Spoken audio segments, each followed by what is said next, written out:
Certaines plantes auraient la faculté d'éliminer les déchets nucléaires. Par exemple, un article paru en 1996 dans le magazine Science News nous expliquait que des radeaux chargés de tournesol flottaient sur un petit étang non loin de Tchernobyl en Ukraine. D'après les initiateurs de l'expérience, ce genre de plante aidait à nettoyer l'étang de sa radioactivité. Par exemple, leurs racines pendaient dans l'eau et aspiraient le césium-137 et le strontium 90.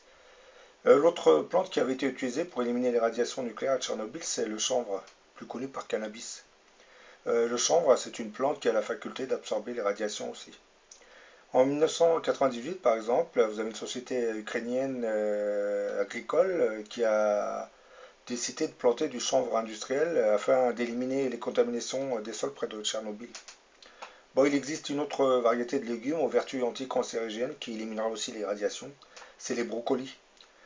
Les chercheurs avaient remarqué depuis quelques années qu'en mangeant des brocolis et des choux de Bruxelles, on réduisait les risques de contracter un cancer. Bah, ils avaient constaté entre autres qu'un composant présent dans ces plantes, l'indole 3-carbinol, I3C, se transformait en une autre molécule une fois digérée, qu'ils appelaient la dime.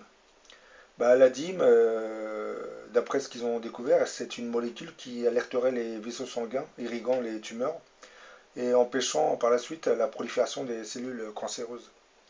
Bah, une équipe américano-chinoise avait entre autres montré que la molécule en question conférerait aux souris une protection assez efficace contre les effets mortels d'une forte radioactivité.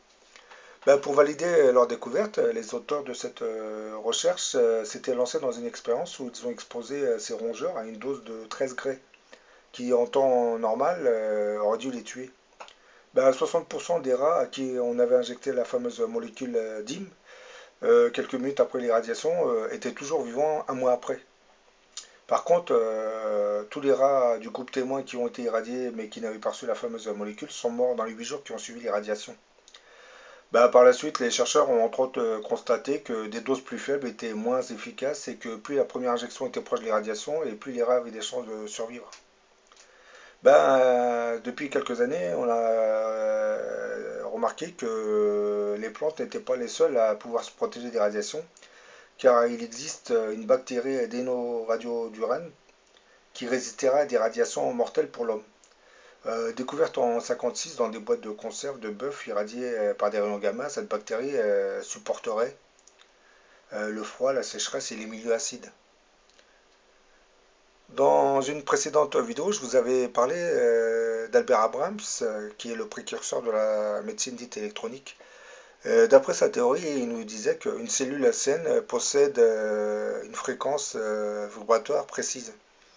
Et elle va émettre de ce fait une radiation qui va correspondre à son état vibratoire.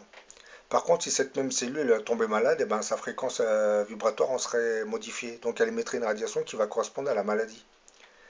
Et si ces vibrations sont à une fréquence anormale, c'est pour indiquer logiquement la présence de la maladie. Et il avait compris que chaque maladie avait une fréquence bien précise.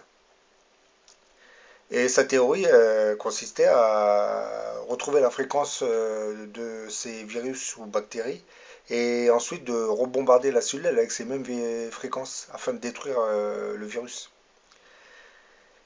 Et je me pose cette question, est-ce que l'oscillocast d'Albert Abrams pourrait être utilisé pour éliminer les radiations nucléaires? Dans une précédente vidéo, je vous avais parlé du travail, de l'expérience qui avait été faite par deux jeunes universitaires qui avaient pris un appareil fabriqué par Albert Abrams. Ensuite, ils ont pris une photo aérienne d'un champ qui était contaminé par des parasites. Ils ont pris cette photo qu'ils ont mis dans l'appareil. Ensuite, ils ont enduit cette photo d'une substance qui est censée détruire le parasite. Et après avoir remis cette photo sous l'appareil, ils ont constaté que le champ avait été débarrassé du fameux parasite. C'est-à-dire, par l'intermédiaire de l'appareil, la substance a irradié tout le champ. C'est ce qu'on appelle la radionique. Eh ben, on pourrait faire la même chose avec la radioactivité. Par exemple, là, je vous avais parlé de certaines plantes ou bactéries qui absorbaient ou éliminaient les radiations. On pourrait capter leur fréquence vibratoire et ensuite faire la même expérience, prendre la photo d'un petit terrain autour de Tchernobyl et mettre cette photo dans l'appareil de radionique et ensuite intégrer la fameuse fréquence de la bactérie ou de la plante. Ici, c'était le tournesol ou le chanvre. Et regarder si ça élimine vraiment la radioactivité dans le terrain qui avait été pris en photo. Bah, c'est une expérience qui devrait être tentée. Bon, je vous dis à la prochaine pour une autre vidéo.